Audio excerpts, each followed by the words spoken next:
Hi,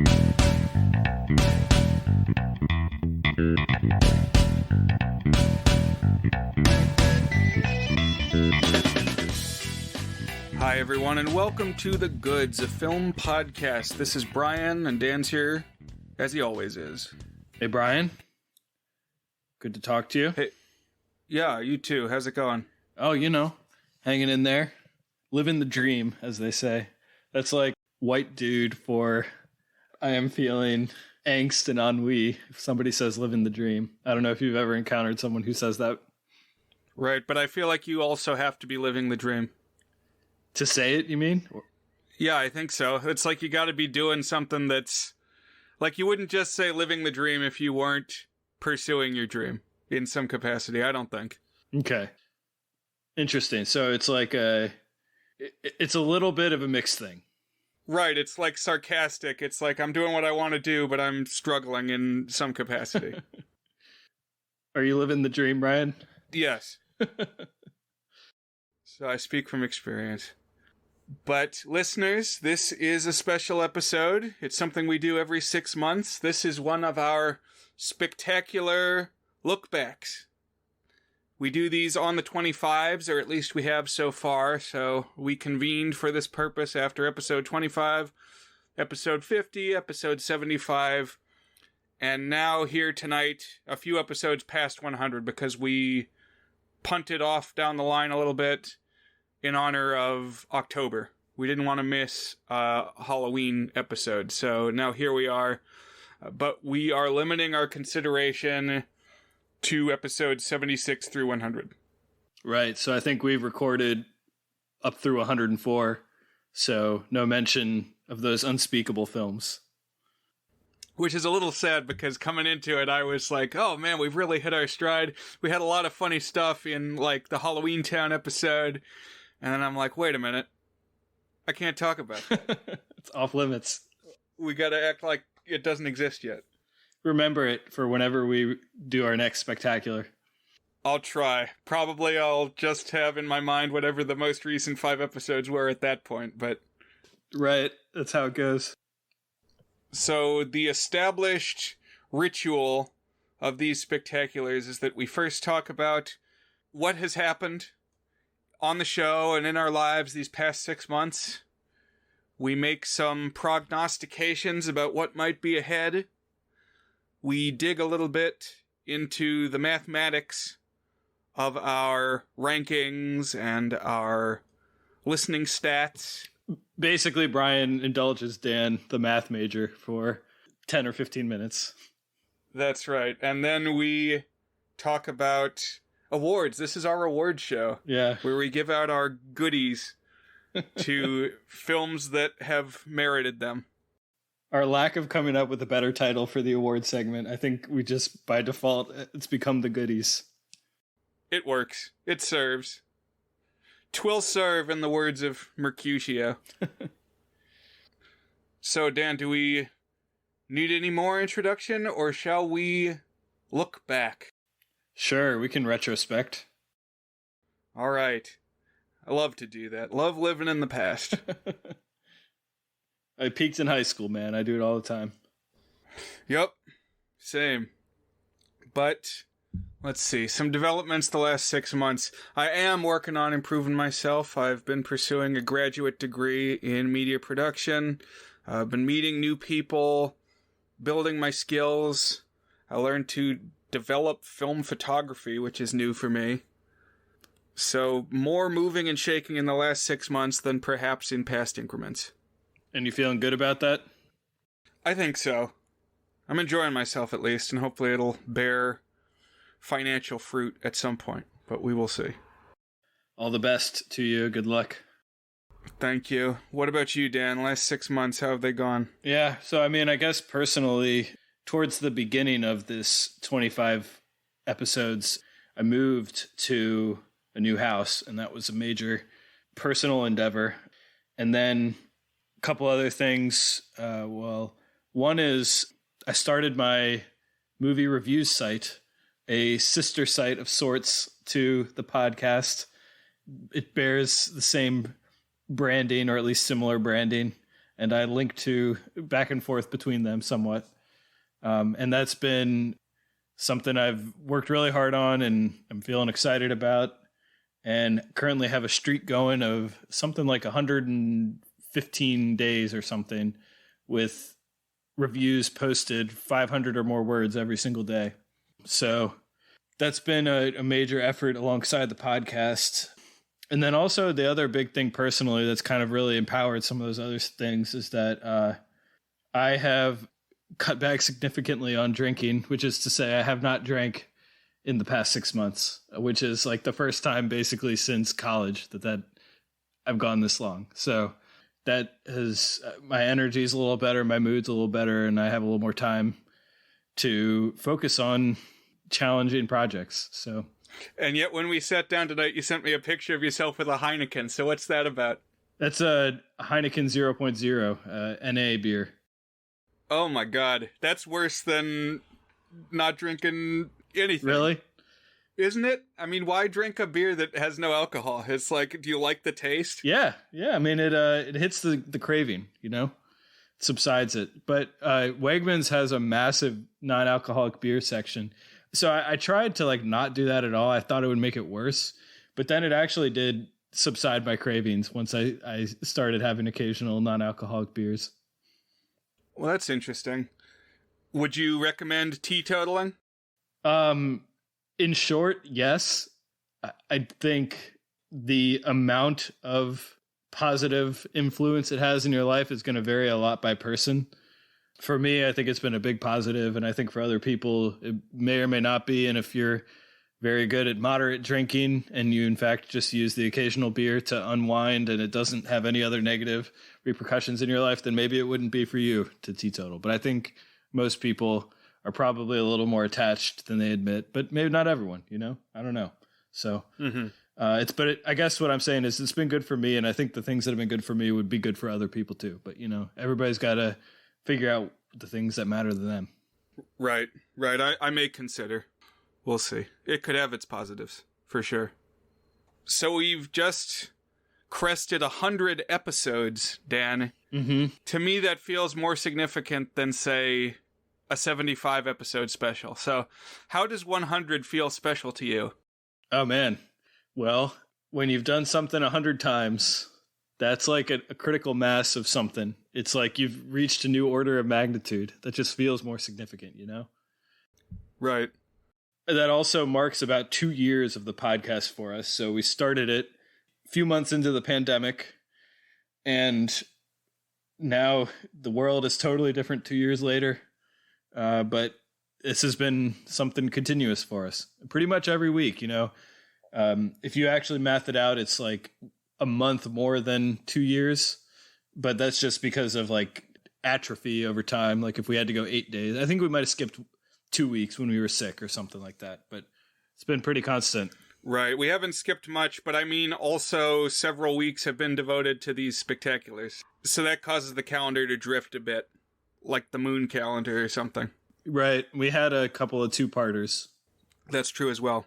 So it's not on the dot 2 years, but it would have been pretty close, which makes me wonder, Dan, do you think this retrospective works well every 6 months, or is it something that past 100 maybe we move to once a year?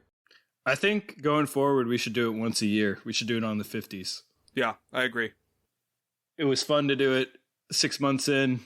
Maybe every 6 months is a little excessive, but you know, we had to do it for 100, so it's a special number. Right. Either way, we would have had one now, so I'm glad to have the opportunity. That's a good point. Yeah.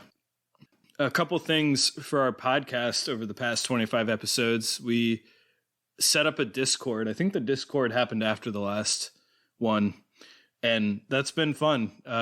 Talking with people about movies and about the show and other stuff there. I mean, mostly people we kind of already knew, but still kind of fun to have people giving us feedback and having people to talk with in this sphere of the show. Yep. I even finally joined it the last few weeks. Prior to the grad school thing, I didn't really know how to use Discord, but now I'm hip and I'm with it.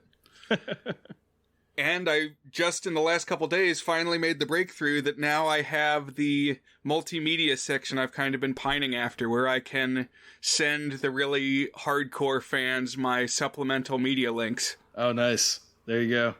Like, I just dropped the Jenga Club video link in the Discord, so anybody who's out of the loop can go experience that found footage treasure. Another thing that we experimented with this past 25 episodes was top 5 lists. So have you enjoyed those, Brian? What do you think about that little experiment of ours? Yeah, they're fun. When we get to our awards discussion, I want to give one, either a dedicated one or a shout out as part of one of the ones we are including to the best top 5. Oh, I like that. Yeah, let's throw that in there. Do you think we should keep doing them? I think we should. It doesn't have to be every episode, you know. For a while it was like pretty constant. But I think it provokes some very meaningful discussion. Yeah, it's fun. Just for the record, the stats have not borne out a significant higher or lower listenership for our top 5 episodes than the ones that aren't. So, what about it when it's a standalone top 5 release? Do those get any more? Those get slightly lower than average, but not much more. It's all the same order of magnitude. Okay. People like that long-form content, Dan. I know you don't believe it, but Jenny Nicholson just dropped a 4-hour video. Action Button is back and dropped his, 8-hour thing. That's insane, man. That's so long. That's a whole, as I was moving ahead. That's right. I guess, yeah, it's a mixed bag. Not always the best. Something I wanted to point out about the last 25 episodes is we both had weeks where we caught COVID. We finally had it come for us, knock on our doors. And so for Dan, he experienced it during our Hanksgiving discussion when we were talking about Tom Hanks movies. The assignment was The Money Pit, but Dan went whole hog and watched every single Tom Hanks film. Yeah, everyone I hadn't seen, which was in the realm of 30. I don't remember. 25 or 30. That's insane. Yeah. But I commend you for it. And then a few weeks after that, I caught it. And I watched Walk Hard and the Ray Charles biopic and the Johnny Cash biopic and a few other things. I guess I watched both parts of the new It. I didn't watch 30 movies, though, but I did take a little bit of a mini marathon. That's not when you watched all 3 of the Peter Jackson Hobbits, right? No, I had it combined in my head, but that was much more recently. Okay. I was going to say that's probably longer than 30 Tom Hanks movies. Right, I'm trying to think why exactly I did that. I guess I was curious. But yeah, maybe if you add up both of those marathons, you get close to your Hanks quest. Perhaps, yeah. So, Brian, what are your aspirations for the next, I suppose, 50 episodes next year? Ooh. Well, as far as the near future, we've got a Christmas season coming up, which is going to mean a 3rd Christmas Carol episode, of course. That's a tradition we've established. I'm sure there's probably going to be more DCOMs in the next year. There always is. And of course, if one of the franchises we've covered gets a new entry, we'll have to talk about that. We'll do another Do We Gotta. And in January will be my birthday again, so I gotta think about what that's gonna entail. What else? We've used the April Fool's block to work in some not quite films, some other media that we want to discuss, so I've definitely enjoyed that, so I want to take at least that opportunity. If not, make that an even more regular feature. Yeah, that's been fun. And what about you, Dan? Thoughts for the year ahead? Yeah, so, I would love to continue to figure out how to engage with our listeners because we have more listeners than ever. When we get to the numbers, you'll hear that we've had some good growth over the past 6 months in terms of listenership, but also more meaningful than those numbers to me is getting regular discussion from listeners, and love to figure out how to continue to engage with them in more interesting ways and with more people. So that's kind of a non-specific goal, but I've been really grateful to people on the Discord and hope we can keep that up. Another idea I had as far as a format is we kind of have unofficially done this where we call out almost like categories of things that we talk about, like sections, recurring segments, like surprise John C. Reilly, but that's kind of too specific. More like, I don't know, who's the funny character actor, or what's the connection to Breaking Bad, or that thing you do, or I don't know, just maybe formalize some rewatchables, like that other movie podcast. They have segments. Yeah, I listened to a couple episodes of that. You sent me their, 2-hour 25th anniversary of Boogie Nights coverage, and they also did one of Titanic, and I listened to both of those, and that's a good show. Listeners, if you haven't checked that one out, it was pretty funny, and they made some good observations. They were just mercilessly roasting Rose. But, yeah, they had categories that they would talk about, and it was things like character actor. They would say that guy. But things like which movie scene had the best food. Like in the Boogie Nights discussion, they said, okay, what's the best food in this movie? And they said it was, well, 2 of the 3 said it was the margaritas made by John C. Reilly's character at the pool party. And one of them said something else. But that seemed to be the consensus, was John C. Reilly's margaritas. Gotcha. Do you have any specific categories in mind? No, I got to brainstorm on it, but I think there's potential there. Do you have any in mind? I like that idea of the food or something like that. Like, go through the whole movie and, what is the room you would want to walk through? Yeah, that's a good one.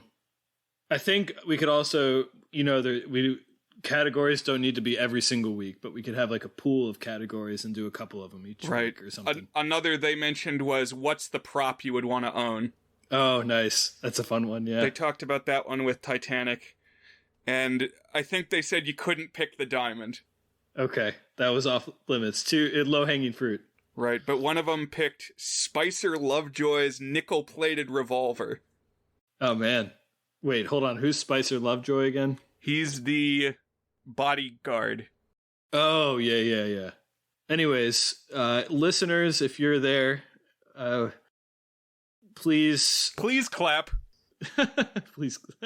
Is that Jeb Bush? Right. Yeah. Let us know if you have any ideas or things that we could do to spice it up. Join us on the Discord or send us an email at thegoodsfilmpodcast@gmail.com. Anything movies you want us to talk about, things you want us to do more of or less of, hit us up. We'd love to hear from you. I just Googled Spicer Lovejoy, and it says people also search for Caledon Hockley, Brock Lovett, and Fabrizio. Who's Fabrizio? The Italian friend who gets on the boat with Jack. Nice. He's there for the King of the World scene. He gets smashed by a smokestack at the end. Yeah. Anything else you want to talk about for the future, Brian? Well, maybe in the next 6 months I watch Titanic again. Yeah, or a year, or whatever. Yeah. April's not too far away, Dan. We'll be there before we know it. Yeah. So now I'm going to jump into the goods by the numbers, where I will briefly discuss some of the numerics, the statistics behind the past 25 episodes, the past 6 months. So in the past 25 episodes, and I'm just going to say past 25 episodes, just know that it's always 76 to 100 when I say that. We discussed 36 things, that is 34 feature-length films, and 2, I will call them quasi-films, for April Fool's Day. One of them more film-esque than the other in that it has a letterbox page. But that brings us to a total of 145 things across 100 episodes. Wow. And listeners, if you don't pay attention to the episode numbers, and also they're a little wonky because we've had a couple two-parters, but this coverage spans from our discussion of Robot, the Indian film from 2010, to when we talked about Suspiria, the 2018 remake. Thank you. Yeah. So you can go look at our episode list and start at Robot Entheron. Is that the other name or something? Right. And scroll up through Suspiria 2018. So the oldest movies that we watched, again, a little disappointing to me. I think this was the same for the previous 25, but the third oldest was actually the 1967 Bedazzled, followed by The Great Race. But our oldest one was, I think, our oldest selection ever, which was The Adventures of Prince Ahmed from 1926. And then as far as our newest ones, we watched a 2021 film, that was Luca, and then two 2022 films. That was Scream 5, aka 5 Cream, and Zombies 3. For our ratings, our 16 Club selection, the only entrant into our 16 Club, which is, by the way, a film that earns 2 8s out of 8 on our Is It Good 8-point rating scale. The only entrant to that was an April Fool's Day selection that, count it or don't count it, depending on whether you think only real films should be in there. But that is Barton vs. Winona State, the basketball YouTube clip that I talked quite a bit about in our April Fool's Day episode. And that joins 3 other 16 Club selections: Groundhog Day, Gravity Falls, and Eternal Sunshine of the Spotless Mind. But we actually had no 15 Club selections, which is one of us gives it an 8 and one of us gives it a 7. But we have had several of those in our history, and I'll just read them out real fast. Titanic, Iron Giant, Boogie Nights, Parasite with an asterisk, and 5,000 Fingers of Dr. T with an asterisk. An asterisk means only after we had a correction that we'll get to in a bit here. Right, and that's something we have the opportunity to do here tonight. But then we had 3 14s. That is, one of us, either we both gave it 7s, or I think for all 3 of these, one of us gave it an 8 and one of us gave it a 6. I'm not going to read those because I think they are likely to come up in our awards section. And our lowest scored is a 4 total. We both gave it a 2. And again, that one will come up. I'm trying to keep the spoilers light, so I'm not spoiling what our favorites and least favorites were. As far as our consistency on our ratings, across those 36 things, we actually had a pretty high match rate this time. 8 out of the 36 times we gave it the exact same rating, which I think is not quite as high as our first 25, but higher than the previous 2 sets of 25 episodes where we had started to diverge a bit more. Our biggest disparities were points of 4 separation, one of which I don't think is going to come up as a top or a bottom, but we'll see. And that is the Return of the King animated one. I gave it a 2 and Brian gave it a 6. There's another one that Brian gave a 1 to and I gave a 5 to, and I think we'll probably be talking about that one. Chances are good. As far as most acclaimed and least acclaimed, on the most acclaimed, on IMDb, we had 2 7.8s out of 10. That's Grizzly Man and The Adventures of Prince Ahmed. And on Letterboxd, we had 3 4.0s out of 5. That's Grizzly Man, The Swimmer, and Fantastic Planet. On Rotten Tomatoes, we had 2 100% earners. That's The Swimmer and Adventures of Prince Ahmed. And we had 1 Best Picture winner, and that was Chicago. As far as our least acclaimed, let's just say they all starred Brendan Fraser, and we'll get to it.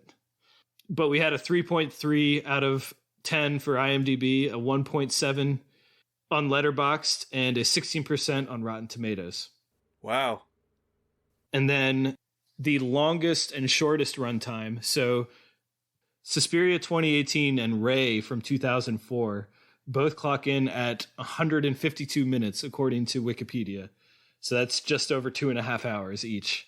Those were our longest. And our shortest feature film was The Adventures of Prince Ahmed, although both of our April Fool's selections were shorter than that. And then as far as average ratings, we were again pretty consistent.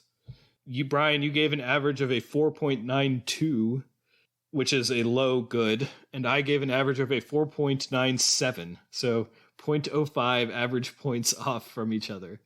Okay, not too different. I felt like I was a little harsh this season. And I felt like I was a little generous, so that's interesting.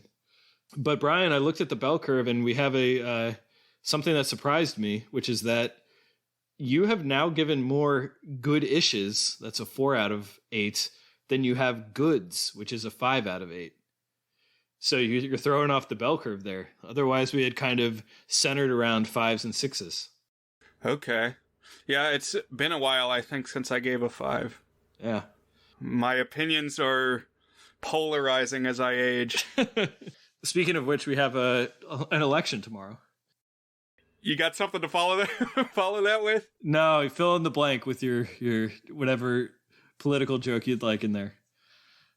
Just, polarized opinions, politics. Yeah. Get out there, listeners, and vote, assuming we hold the same values. Yeah. Or don't if you don't want to, or we don't have the same values or anything like that. Exactly. Do whatever you want to do. I'm a sign, not a cop. And as far as our overall average, we're even closer. I'm at a 5.17 and you're at a 5.15. So I think it's like 3 or 4 total is a good points apart. And pretty much all of that comes down to the previously mentioned, you gave it a 1 and I gave it a 5. Right. There's a couple where we've had a gap this time around. We had 3 guests. That is, Gargus came for a second time, Gavin came for a first time, and Will came for a third time. So thank you guys for joining. And as far as our listeners, we had an uptick in listeners. We had our biggest month ever in October. So thank you, listeners. We had 673 listeners this past 6 months, or at least of the 25 episodes. And we've had about 4,200 all-time listeners. So that's it's nice to know that we're getting some listeners out there. Cool. As far as our most popular episode, when we talked about Forgetting Sarah Marshall, that one has had 55 listeners. And our most popular in show history, kind of a curveball that I think I've mentioned last time, is for whatever reason, our Cirque du Freak episode gets an disproportionate number of listeners. It's had 416, which is almost 10% of our downloads. Dear God. I want to know what's behind that. Or it's like, maybe I don't. It's got to be a search engine optimization thing. It's like on some service, if you search Cirque du Freak, ours is the top result, even ahead of the audiobook or something. Somebody really likes vampires. All right. Well, that's all I got as far as numbers go. And that brings us to our awards section, the goodies. All right. So there was some discussion ahead of time over whether we keep the meta awards, which are like behind the scenes awards that only matter because they're derived from the content of our discussion itself. Yeah. And I think we decided we will. Is that right? Yeah, I want to. Okay. I know the first 2 times we did this, I didn't really come prepared, but I've tried to come prepared this time, so. Okay. Then let's do it, I say. All right. We've got one for favorite running gag, Dan. I put for my favorite running gag, Brian comparing everything to Breaking Bad. Like basically every episode, a Breaking Bad comparison comes up. And it took me about 100 episodes to notice that he was always doing it. But now I can't stop hearing it. It's a good show, Dan. I haven't seen it, so, I should.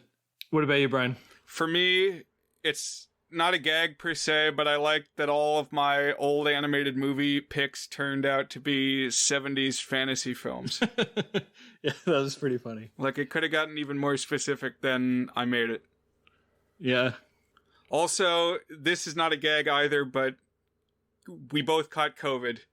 And it's like Dr. Doofenshmirtz said, 2 isn't a lot, but it's odd that it happened twice. Yeah. What about a favorite line or moment from your co-host that was funny? Yeah, so in the funny category, every spectacular I say it and it's true that Brian makes me laugh every single episode, so this category is like really hard and it's kind of arbitrary on like a thing that I happen to remember. Not necessarily the funniest, because like I said, Brian's a funny guy, but the one that I thought of, the episode in general that I laughed the most recording was the George of the Jungle episode. Just a lot of good gags in there. And the thing that I like couldn't breathe from laughing was when Brian was narrating the Dudley Do-Right wiki, which is the plot synopsis opens with 3 children are with a horse. And then you connected it back to the Elmo wiki page on the Muppets wiki, which is Elmo's dad is Elmo's dad. And that made me laugh very hard. So that was my pick. Nice. What I will say is that Dan has really come into his own recently, I feel, as a funny guy. And unfortunately, my key examples that I had picked out were from like the last 5 episodes. He was making me laugh a lot in the Halloween Town episode, as well as there was some funny stuff in the Ghost Watch discussion. When he talked about going to the pumpkin patch and you saw a sign that said ride the cow train and you were trying to figure out what a cow train was, I was laughing really hard at that. Cow train. Cow train. But we're not here to talk about those episodes yet. So I did really enjoy when you were summarizing the fight in They Live, and you said that Rowdy Roddy Piper and Keith David were 2 ham sticks hitting each other. And I don't know where that came from. I'm still not clear on what a ham stick is. To me, I'm picturing like a Slim Jim, but I don't know. I guess a fleshy Slim Jim, yeah, something maybe. Yeah, I guess Keith David and Rowdy Roddy Piper are ham sticks. What about a moment of discussion that came from your co-host that really made you think, Dan? A moment of insight. 2 that came to mind for me. So one was when we talked about The Swimmer and we did our top 5 years of our lives. I just thought that was a really provocative topic, and it kind of forced me to reflect in ways that I don't often reflect on, like the long-term arc of my life and how that has kind of spaced out over time and what highlights and lowlights are. I used to spend a lot of my time like reflecting on such things, and for whatever reason, I don't as much as I used to anymore. And so that was, I really appreciated the connection between the themes of The Swimmer and also like refracting it back onto ourselves. I thought that was good. As far as like a specific aspect of a film discussion that we had, your appreciation for the editing in Chicago really enhanced my appreciation of that film. And there are a lot of people out there who are cynical about that movie. I don't know if you've ever read some of the movie fans who are cynical about it, but I hold a soft spot for it because of that conversation. Oh, I remember even in our discussion that was a point of kind of contention, that you said it was a little too crazy with the editing. And maybe there's something to that, but I just really like how it cuts back and forth between the 2 worlds. You know, you've got the quote-unquote real world where it's like grittier and the tones are darker, more sepia. And then like the singers are in a theatrical space. They're on like a circus stage. So, yeah, I'm a big fan of the editing. It won the Oscar, so I'm not alone. It did get the Academy Award for editing that year. I still think the choreography editing in that is hit or miss, but the kind of overall mise-en-scène combination is very striking in that. So, yeah. Sure. What about you, Brian? Well, for me, Dan, I have the same thing written down, that it's the top 5 years discussion in our Swimmer episode. I thought that was really poignant. We dug deep for that one. And listeners, if you haven't heard that one, go check it out. Did you have a favorite episode title, Dan? I suspect some listeners may not even look at the title because it takes so long to scroll by on the podcast app, because we list the movie title first and then the episode title. But we do give them all their own names. usually pulled from something that was said during the episode.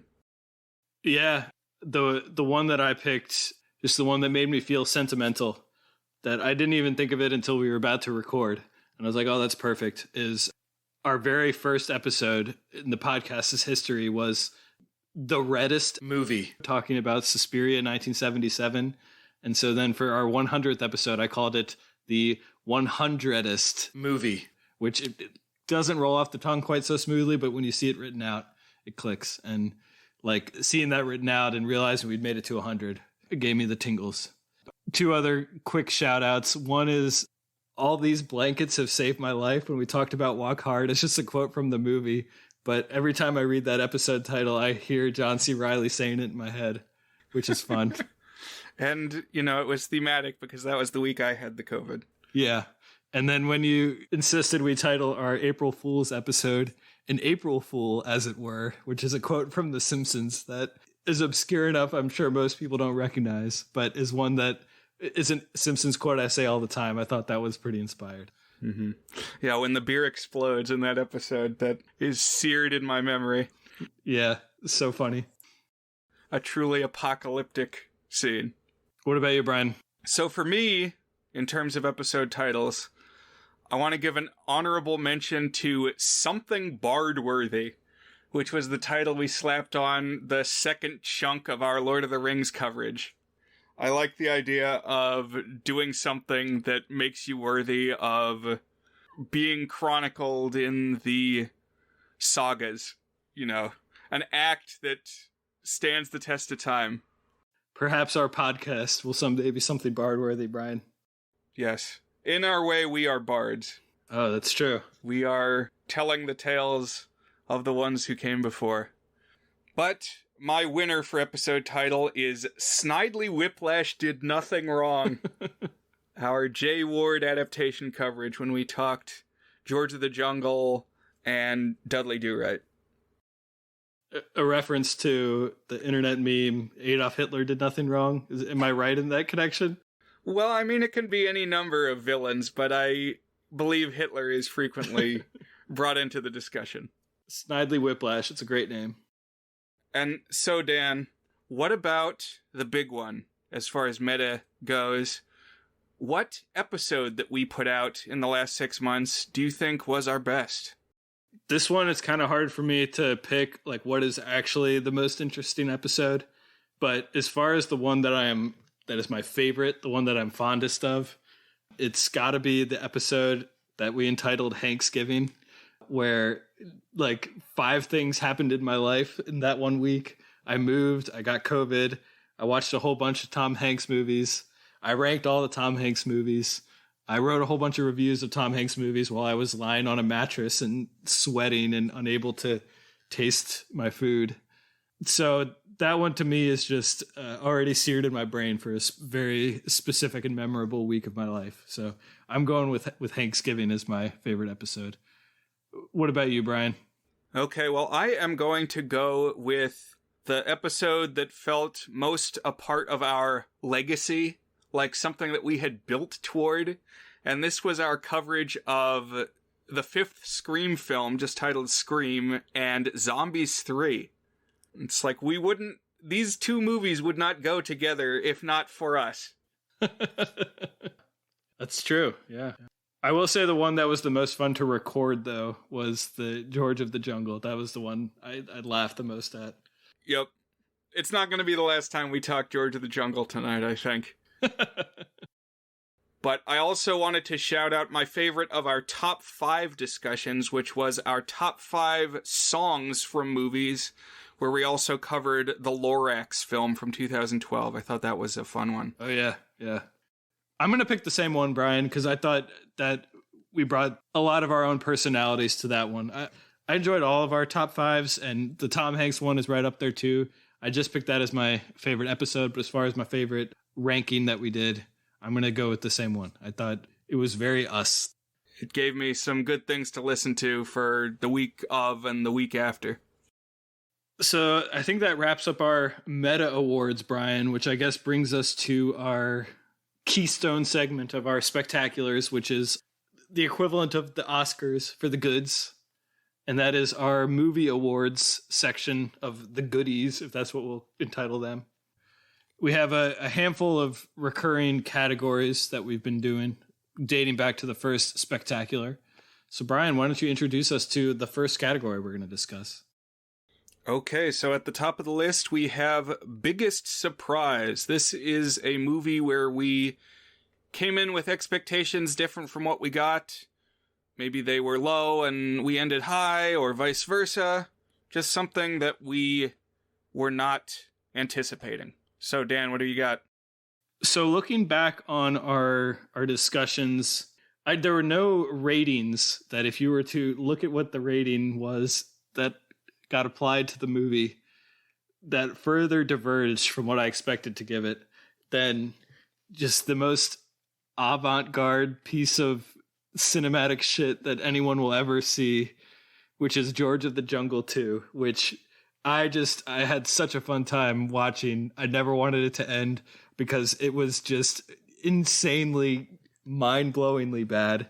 Just a masterpiece of crap. A disaster piece. So George of the Jungle 2 is my biggest surprise. Okay. I think that's earned. I might have to consider that one. But what I have penciled in is the Anne of Green Gables anime, which, for one, I'm kind of surprised that's not something I ever even expected to watch. But I did, and it's, very heartwarming. It's very well realized, the art is nice, it has this slow pace, and is really dedicated to capturing the events of the book, and I just left feeling charmed. So that's what I have here on the list. That's awesome, yeah. What about, Dan, a best single scene in any of the selections that we covered? A lot of great scenes, of course. Yeah, so my runner-up best scene is the end of Luca, which is the Pixar movie we discussed. The train farewell from Alberto saying goodbye to Luca. Very happy, sad tears. A great goodbye. I love a great train scene. Something very cinematic about trains. So that's my runner-up. But my pick for the best scene, and again, there are a lot of ones I thought about, but I'm going to go with the first time that Nada put on glasses and They Live. Just this really striking thing that could only ever be captured in film in this very subjective way that you see these two realities clashing, and just a really cool and really special moment where you have the everyday city street, and then he puts on these glasses and all of a sudden you see all of the advertisements and products have subliminal messages in stark black and white. And some of the people are these freaky stretched skull alien guys that it's really unsettling to see. And the way that it alternates between the color and the black and the white, just very cool. And the way that it's all kind of dialogueless, it just communicates it all with what's on the screen. I thought that is a terrific scene. That's a good one. What I'm going to pick is the thing we talked about that was really only a single scene. And it was that basketball game that you shared on April Fool's Day, Dan, where in the final moments, the guy scores, I don't know how many baskets. He just comes alive and is dunking on everyone. And it's as perfect an athletic performance as you could ever have, because literally at the very end, he beats the buzzer and just tips the ball in and wins the game. It's amazing. Absolutely. Maybe not quite a movie, but I think it counts as a scene. So it gets the award from me. I think that's a good compromise, yeah. How about, Dan, a line, something said in one of the films that really resonated with you? My runner-up for this one, I picked a serious one. And that is from Grizzly Man, and this is one of Werner Herzog's monologues. He says, "What haunts me is that in all the faces of all the bears that Treadwell ever filmed, I discover no kinship, no understanding, no mercy. I see only the overwhelming indifference of nature. To me, there is no such thing as a secret world of the bears. And this blank stare speaks only of a half-bored interest in food.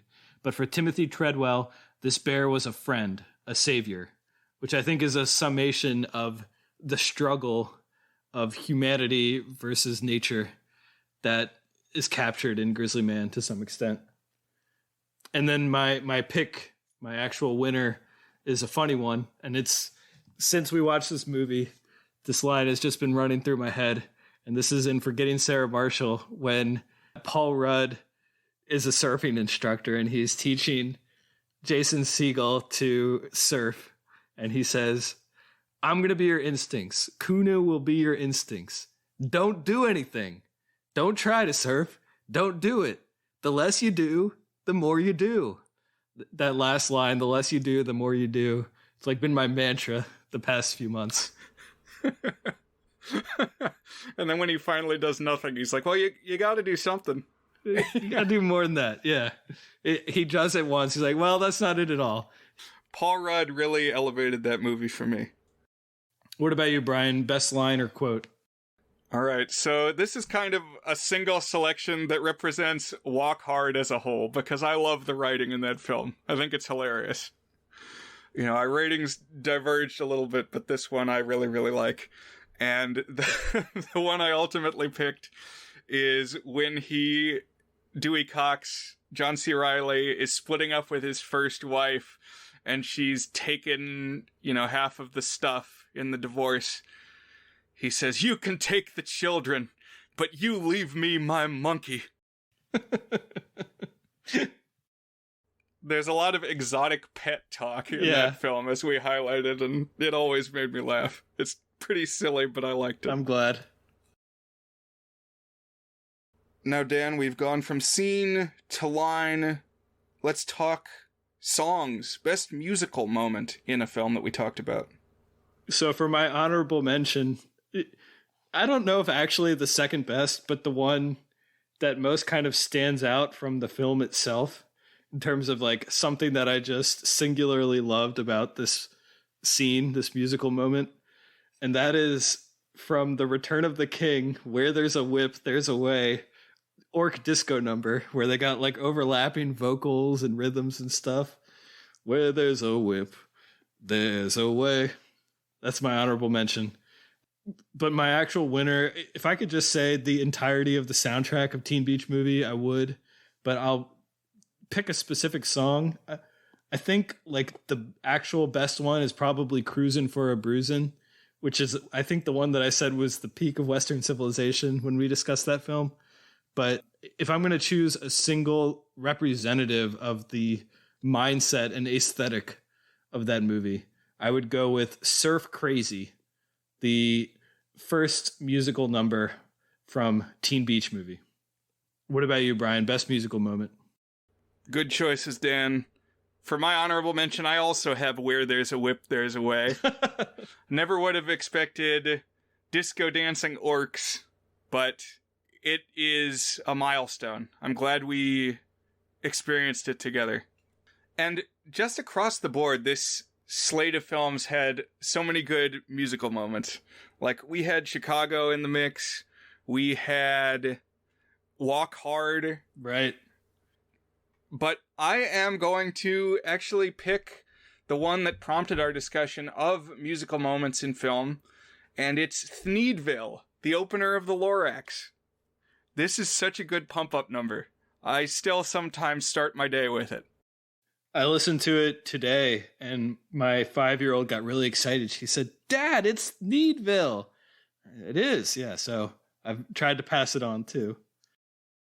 I like that. You know what, Brian? Somehow neither of us picked from It's Potty Time, Super Duper Pooper.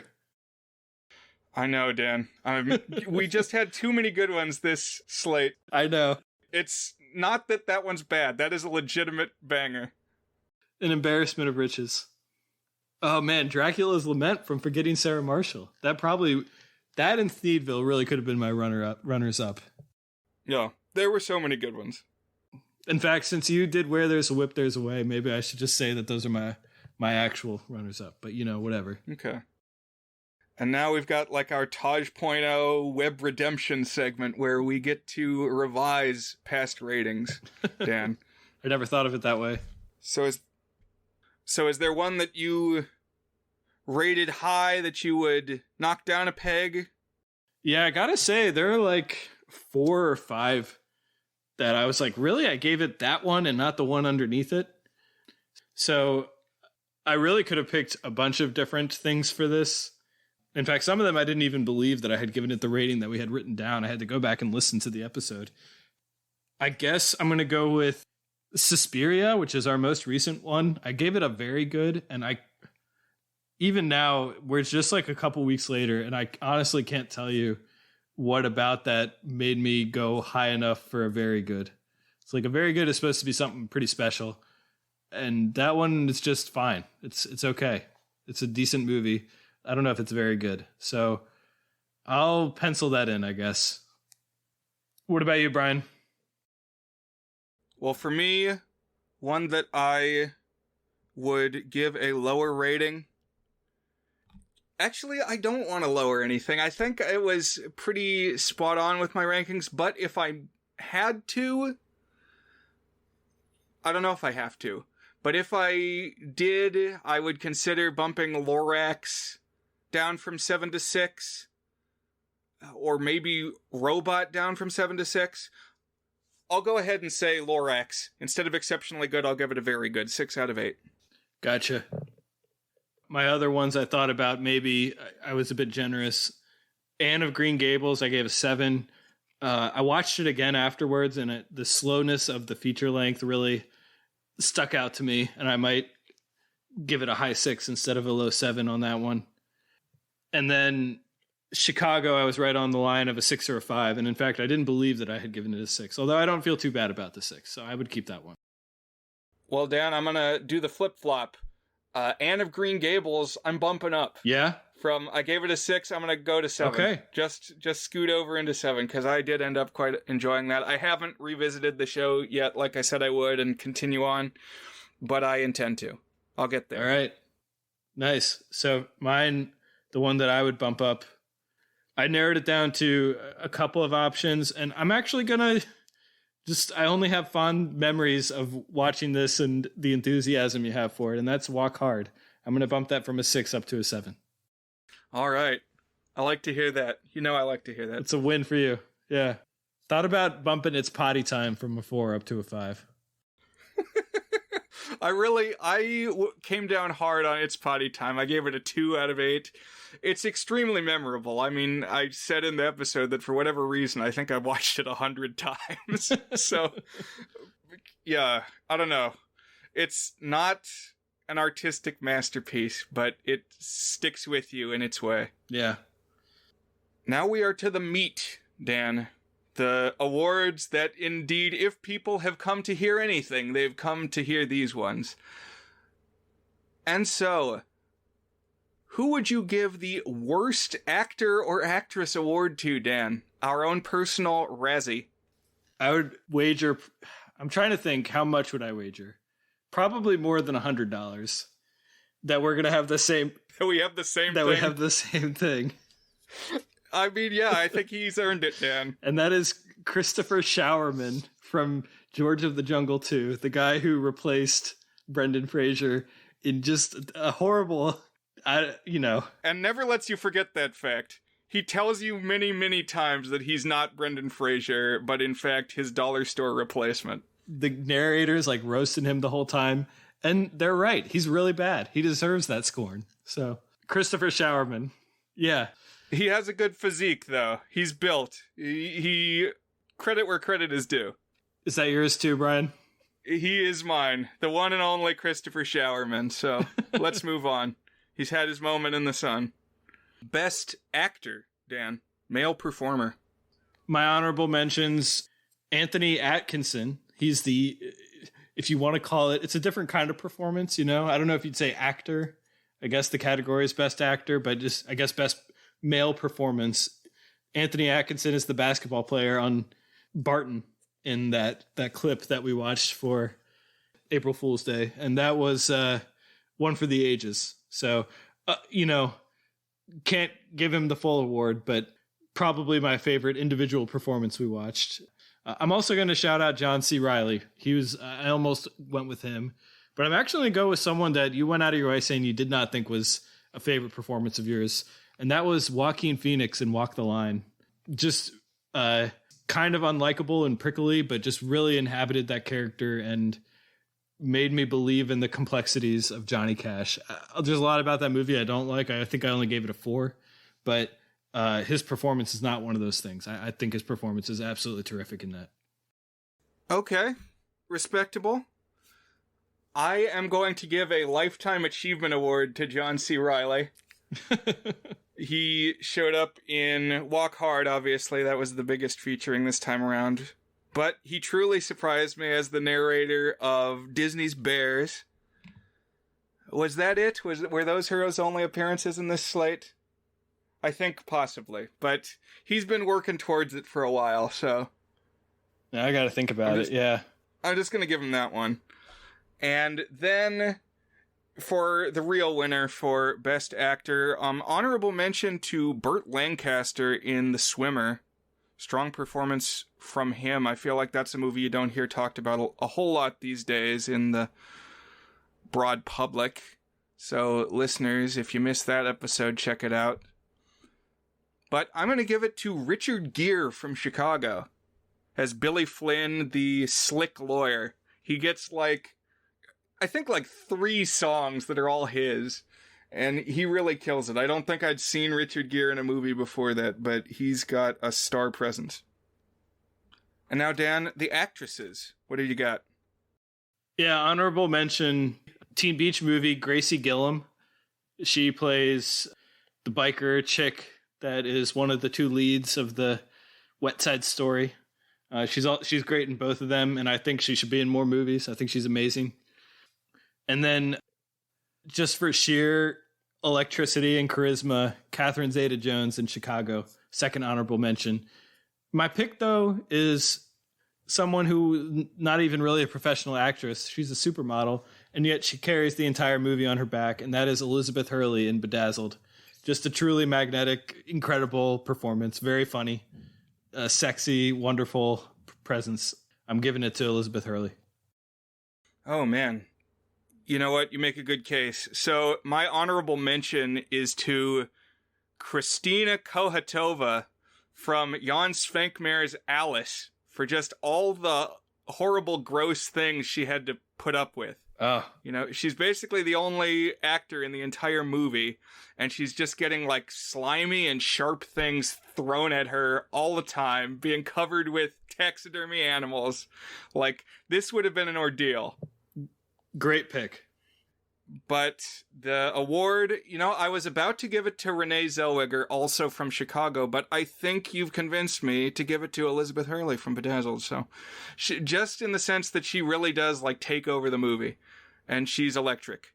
So, yeah, you know what? Catherine Zeta-Jones at least got an Oscar already, so why not give this one to Elizabeth Hurley too? There you go. All right. So, I guess we have one line item here. You wrote, best or worst title, Dan. Yeah. Film titles. You got ones for those? I do, yes. So we introduced this one last Spectacular. So my favorite of the movie titles, none of them really blew me away, I gotta say. Teen Beach Movie, Grizzly Man, big fan of those. But I'm going to go with The Swimmer. I don't know. Just very evocative and mysterious.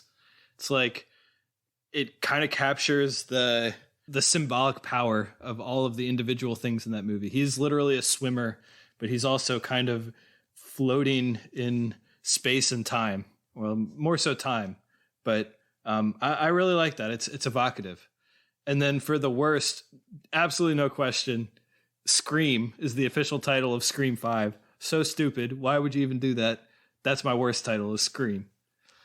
What about you, Brian? So we had a lot of very on-the-nose titles this time around. We had Chicago, Teen Beach Movie. We had The Great Race. They race in that one. Chicago takes place in Chicago. Luca is the main character. The 13th Year. Kids turning 13. That one kind of buries the lead because it says nothing about gay merman. Also, we talked about how really it's his 14th year because it happens after he turns 13. Exactly. So a misnomer. So if I had to give a worst, maybe that earns it. But I only wrote down one for best. Because for me, it's the one that just jumps off the page. You want to reach out and grab that VHS off the shelf. It's Potty Time, Dan. Best title. That's good. No, I should have mentioned that one too. That's great. Good pick. Okay, this is a big one. Next is worst movie. So, Dan, I'll let you go first. So perhaps the true winner, best worst movie for me is George of the Jungle 2. But I actually have fondness for that film. So I'm not going to select that. I'm going to select another movie we discussed during that episode, though, and that is Dudley Do-Right, which I gave a 2, and I could just as well have given a 1, except there was some fun little set pieces in there. Just kind of a nonsensical, dumb little movie. I don't have too much animosity towards it. It's just kind of a waste. So that's my pick for worst movie. But what about you, Brian? Okay, we're not too far apart. We are honed in on the same episode. I'm giving it worst movie to George of the Jungle 2. Like, nothing in this film makes sense. And it, like, wallows in the nonsensical aspect, and maybe you will be won over by that. Maybe it's the worst best movie. But, like, I don't know who greenlit this. It's on Disney Plus. The opening credits seem to hide Disney's involvement. But, this was a cash grab. They're hoping somebody buys the DVD to pop it in. I don't think the director is credited in the film. Like, I think you have to go on IMDb or Wikipedia to find out who the director is. Like, he's not saying, hey, guess what? I'm the director of this movie. Like, that's how embarrassed he is of his work here. Yeah, I feel like there's some spontaneous biogenesis involved here. It's like when they thought that rats came from meat that you left out. Like, this movie just emerged, and suddenly somebody, like, walked into the woodshed and saw this sitting in the corner. It's like, what is this? It's George of the Jungle 2. There we go. But you know what? Dudley Do-Right, not that good either. I think picking that as the worst one is fair. Reasonable? Yeah. Yes. By the way, George of the Jungle 2 and Dudley Do-Right split our least acclaimed. That George of the Jungle 2 had the 3.3 on IMDb and the 1.7 on Letterboxd, but on Rotten Tomatoes, Dudley Do-Right was the one that got 16%, whereas George of the Jungle 2 got a whopping 17%. So, bringing down the floor on that one. Wow. I just noticed a margin note of mine here that I skipped over was that honorable mention for worst actor or just weirdest actor. I have Hardin Minor, the host of It's Potty Time. The little gnome man who seems omnipresent. Yeah. I kind of have a rule not to pick too hard on the kid actors. Not that Hardin Minor is, but my other footnote on that one was Ches Starbuck from The 13th Year. Oh, man. Well, at least we spoke his name. It needed to be uttered. I still hope that at some point in their lives, Christopher Showerman and Ches Starbuck met. They probably didn't. The two CS stage names. But we can hope. You never know. All right, now we're going to do our top 5 movies. The cream of the crop. So before I go, part of me thought it would be gimmicky and funny if I picked George of the Jungle 2, both as the worst movie and the number 5 best movie. So just imagine an alternate recording where I did that. But I'm not going to do that. And similarly, I gave Barton versus Winona State, the YouTube clip, a tour de good, but I'm not going to consider that enough of a film. My cutoff was it needed to have a Letterboxd page to be considered for top 5 best selection, and that one doesn't. So It's Potty Time is fair game. It is, yes. Because that one does have a Letterboxd page, and I think I got someone to log it. I forget. Oh, I think Gavin from our Discord. I got him to watch it and log it. That's dedication. Yeah. We love our fans. But for my number 5, I'm going to pick Anne of Green Gables, Road to Green Gables. if we were doing just the show, the whole show, this would be higher on the list as a feature film introduction to the show, a splicing together of the first 6 episodes. As I mentioned, I did feel when I watched it again that it dragged a little bit more than I gave it credit for when we discussed it, but I'm still extremely fond of it. I have it as exceptionally good, and that is my number 5. Okay. Well, going into this, I will say I suspect this top 5 will be more polarized than any past Spectacular. I think just because this time around I brought in several movies that were like already favorites of mine, and I knew that was going to be the case, and I slapped 8s on them. You know, I do that from time to time. I think we both do. But here at number 5, I also have Anne of Green Gables. Hey, there you go. So after this, I don't think we're going to match again, but I like this one. Nice. Okay, Dan, number 4. Maybe not the best Pixar movie, but one that just makes my heart swell. Just an affectionate little film. You know, it's kind of unambitious relative to Pixar's peak. I still have a lot of fondness for it. That's Luca from 2021.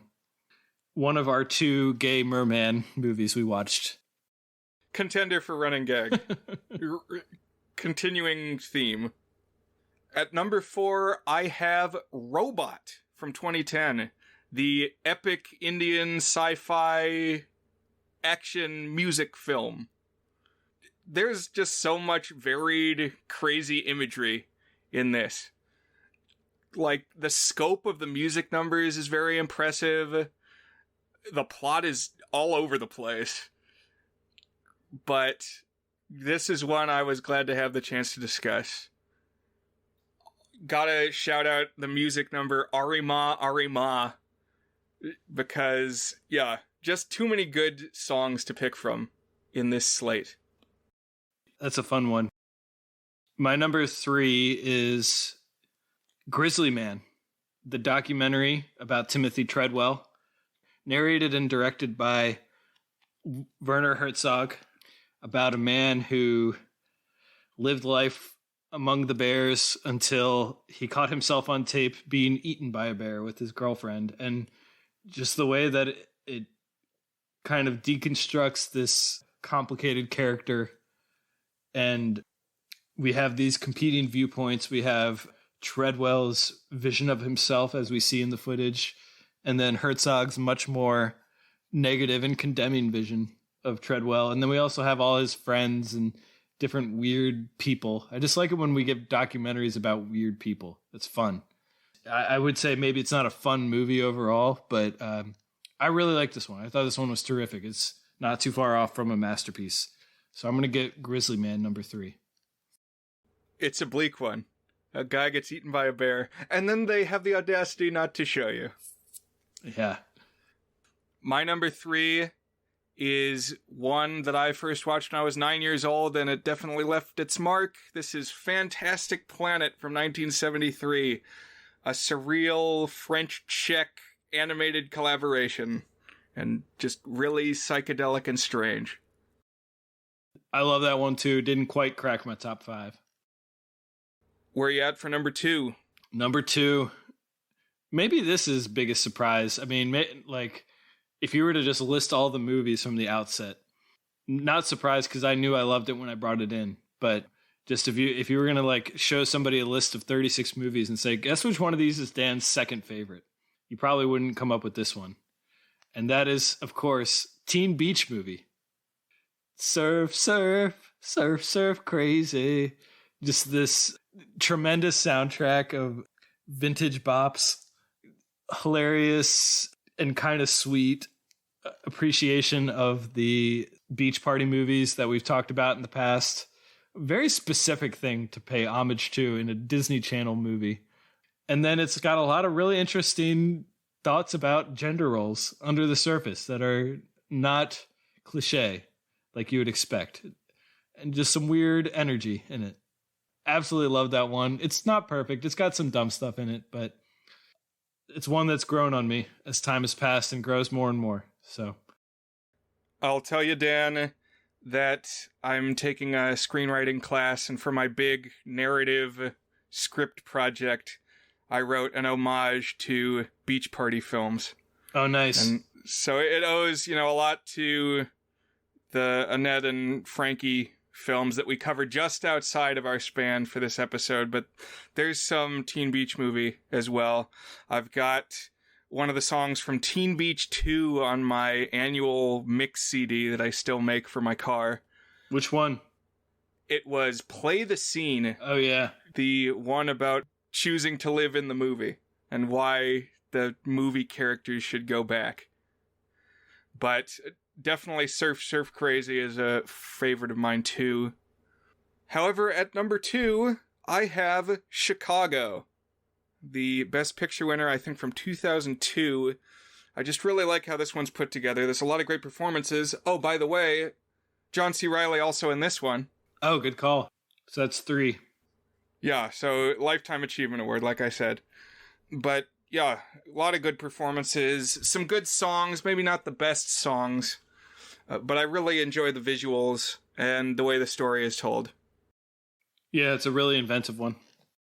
Okay. Number 1, Dan, the big moment of truth, here at the near close of our 100th episode spectacular.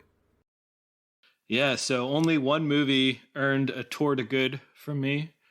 Our masterpiece rating, an 8 out of 8. It's a movie that I've loved from the first time I watched it, and I've watched it many, many times. And I made Brian watch it, and we sat together in person and watched it, and then we recorded an episode together for my birthday. So just fond times all around. That is Forgetting Sarah Marshall, the comedy starring and written by Jason Segel. Just one of my favorite movies. Always makes me laugh, always puts me in a good mood. Does right by the characters while still just being absolutely hilarious. Tons of little cameos and appearances. Shot in tropical setting that I just want to hop out there and hang out with them. It's got a Dracula puppet musical. Just a terrific film, in my opinion. Forgetting Sarah Marshall, my favorite movie of the past 6 months that we watched. Nice. I ended up enjoying that one more than I thought I maybe might. It's got a great cast, and I was laughing all throughout. I really enjoyed Russell Brand in that one. Thought he was quite funny. Yeah. Oh, and Paul Rudd, like we said. Yeah, lots of good performances. Lots of people who show up. Lots of names. But my number 1 is the second film I gave an 8 to. I did give one to Chicago. This is Walk Hard, the Dewey Cox story. And it's like more than the sum of its parts for me. Like, you could point to any one moment and maybe find a superior moment in another film we watched, but I just really like how this one comes together as a finished product. It's a parody of musical biopics produced around the time of some other movies we talked about in that episode, like Walk the Line and the Ray Charles biopic with Jamie Foxx. But I just really like the tone. It's like, it's satire, but it's really wacky. I think a lot of the lines are genuinely funny. You got the guy who is always saying, "You never once paid for drugs. Not once." And it's just endlessly quotable to me. Yeah. Well, you can stay if you can open your mind and learn to play the fucking theremin. Just many, many things that I'm always going to remember and always laugh at when I put it on, as I inevitably do again and again. So that for me is the number 1 slot here, Walk Hard. Very nice. Okay, Dan. And actually, Judd Apatow heavily involved in both of our number 1 picks. Good call. He's the producer of the episode, apparently. The producer of the 6 months of the 25. So do we have any last-minute business, Dan? Brian, if I'm not mistaken, we're going to do another special thing for our 100th episode next week. All right, what do you got cooking? So, I floated this idea by you about a month ago. Didn't hear back from you for a couple days. Then you said, all right, I'm in. I'm working on it. And so what we're going to do, Brian, if you are up for it, is we're going to count down each of our 100 favorite films of all time.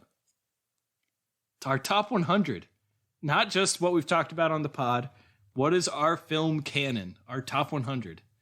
Now, we can do some more prelude on this before we actually start.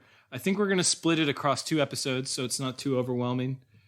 But I think this is going to be fun, Brian. Okay, it's going to be some work. It's going to take some prep, but we've kind of been working towards this for a while, so I think it's doable. Hopefully it will be interesting. 100 for 100. But it'll be fun to talk about either way. Yeah. I don't know if it'll work as an episode. I'm excited to hear what your 100 favorite movies are and to tell you what mine are. You too. Brian, I will talk to you next week with our 100 favorite movies. And thank you for looking back on 100 episodes. And I got to say, doing this podcast, always one of the highlights of my week. Yeah. I appreciate you being there week in, week out. Glad to do it. Thanks for being a part of the last 2 years, making them better. And thank you, listeners, for tuning in. I know now that you're out there, been talking to some of you on the Discord. Go watch the Jenga Club tape.